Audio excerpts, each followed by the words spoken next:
అది నాకు అర్థమైంది అత్తయ్య. ఆయన నన్ను బయటకు ఎందుకు తీసుకెళ్తున్నారు మీకే అర్థం కావడం లేదు. ఇంతకీ నీకేం అర్థమైంది మిస్సమ్మ? బయట ఇంకేదో షూట్అవుట్ ప్లాన్ చేసి ఉంటారు. నాకు పరిగెత్తడానికి అనుకూలంగా ఉండడానికి నన్ను డ్రెస్ మార్చుకోమని చెప్తున్నారు.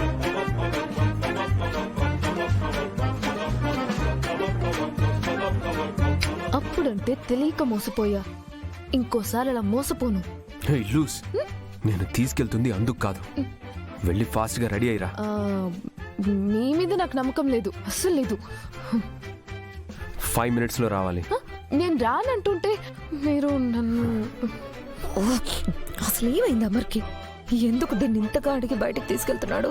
మిస్సమ్మ, ఎందుకు ఇలా పట్టుబడుతున్నావు? అమర్తో పాటు బయటికి వెళ్ళు. నేను వెళ్ళను మావయ్య. వెళ్ళు మిస్సమ్మా, ఏం కాదు. ఏంటేం కాదు, బలిపశువు అయ్యేది నేను కదా. మీరు ఇంట్లో సేఫ్ గా ఉంటారు. నేను వెళ్ళాలంటే వెళ్ళను. ఇంకో 2 minutes ఉంది. నా టైం ఒక్క నిమిషం వేస్ట్ చేసినా నాకు అస్సలు నచ్చదు.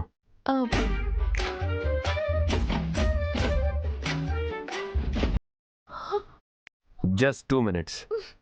మిస్సమ్మా, వెళ్ళు మిస్సమ్మా.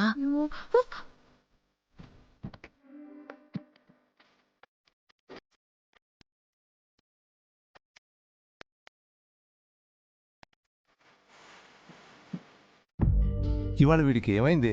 ఏమైందో తెలియదు కాని అమర్లో వచ్చిన ఈ మార్పు మంచికే అనిపిస్తుందండి. యముండా, చిత్ర విచిత్ర గుప్తుండా. గుప్తుల వారు భూలోకమున సమూహాన్ని బాగానే ఏర్పరచుకున్నట్టున్నారు. అయ్యయ్యో, గుప్తుల వారు ఇంకనూ నిలబడే ఉన్నారు. ఎవరక్కడా? గుప్తుల వారికి ఒక ఆసనాన్ని వేయుము. గుప్తుల వారు అది సరిపోకపోయినచో మీకు ప్రత్యేక సింహాసనమును ఏర్పాటు చేయించెదను. ఆపము ప్రభు మీ ఎత్తుపడుపు మాటలు. తమ చేతి కొరడా దెబ్బల కంటే ఈ మాటలే మాకు బాధను కలిగించుచున్నవి. ఆయనను ఆ బాలిక గురించి తమకు అంతయు విదితమే కదా ప్రభు. ఆ బాలిక గురించి నాకు తెలియను, కానీ నీకే నీ కర్తవ్య నిర్వహణ తెలియటలేదు. ఆ బాలిక బాధకి నీవు కరిగి నీవు గుప్తుల వారని కూడా మరిచి ఆ బాలిక విధికి ఎదురెల్లుటకో నీవు సహాయం చేసితివి. ప్రభు, ఆ బాలికను యమపురికి తీసుకువచ్చుటకు నేను శతవిధములా ప్రయత్నించి తిని కదా. కానీ ఆ బాలిక జాతక రీత్యా ఆమెకు దైవ బలము బలముగా ఉన్నది. మేమేమి చేసినను, ఎంతటి ప్రణాళికలను వేసినను ఫలితము లేకుండా పోయినది. గుప్తా, కర్తవ్యాన్ని నిర్వహించుట తప్ప కారణాలకిచ్చట తావులేదు. ఆ బాలిక రాదు, నా శక్తులా వాడరాదు, బలవంతమును తీసుకురారాదు. మరి నేనిక ఎటులా చావవలను ప్రభు? ఏమి చేయవలను ప్రభు? ఆయనను తమరు కూడా విచ్చేసి ప్రయత్నించి విఫలమైతిరి కదా. యముండా, చిత్ర విచిత్ర గుప్తుండా.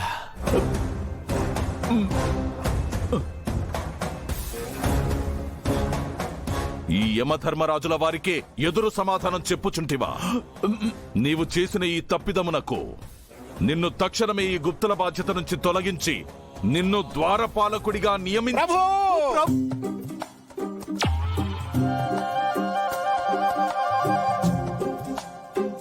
సూర్యపుత్రులు, నరకాధిపతి అయిన యమధర్మరాజుల వారికి ప్రణామములు. చిత్రగుప్త, ఈ విచిత్రగుప్తుల వారి ఘనతను మీరు కూడా వినుడి. అన్నీను వినుచున్నాను, వీక్షించుచున్నాను ప్రభు. నాకు వయసు అయిపోయిందని మీరే నన్ను పక్కన పెట్టి ఈ చిత్ర విచిత్రాన్ని మీ చెంతన పెట్టుకున్నారు. అందులకు నా మనసు ఎంతగా బాధపడినదో తెలియనా? నా శిక్షణలో పెరిగిన ఈ చిత్ర విచిత్రగుప్తుడు ఇంతటి అసమర్థుడని నేను అనుకోలేదు ప్రభు. చిత్రగుప్తుల వారు, మీరు మన లోకమున కొన్ని వేల సంవత్సరాలు చిత్రగుప్తులుగా పనిచేసితిరి. ఏనాడు ఇటువంటి సమస్యను ఎదుర్కొనలేదు. కాని ఈ విచిత్రగుప్తుల వారి కారణంగా ఈ లోకానికే కళంకం వచ్చేలా ఉన్నది. ప్రభు, ఈ విచిత్రగుప్తుని తరపున నేను మీకు క్షమాపణలు చెప్పుచున్నాను ప్రభు. నేను సరైన శిక్షణ ఇచ్చానని అనుకుంటుని, కానీ ఇతగాడు ఇంతటి అసమర్థుడుగా తయారవుతాడని ఊహించనే లేదు. చిత్రగుప్తుల వారు, మీరు మరలా అసమర్థుడు అని అనరాదు. కార్యనిర్వహణలో విఫలుడైన నీవు అసమర్థుడు కాక వీరుడు అయ్యేదవా? ప్రభువుల వారు, ఈ విచిత్రగుప్తుని తరపున నేను మీకు క్షమాపణలు చెప్పుచుంటిని.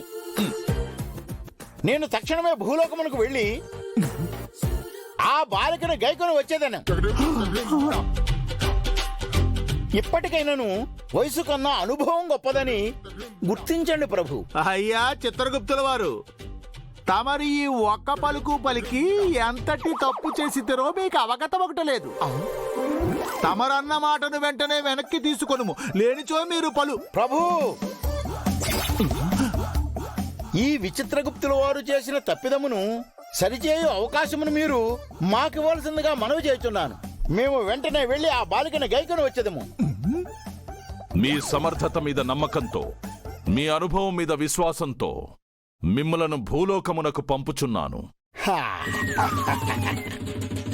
ఆ బాలిక ఈ లోకమునకు వచ్చిన పిమ్మట ఈ గుప్తుల వారిని ఏమి చేయవలనో ఆలోచించెదను. అటులనే ప్రభు, తమరు విశ్రాంతి గైకొనండి.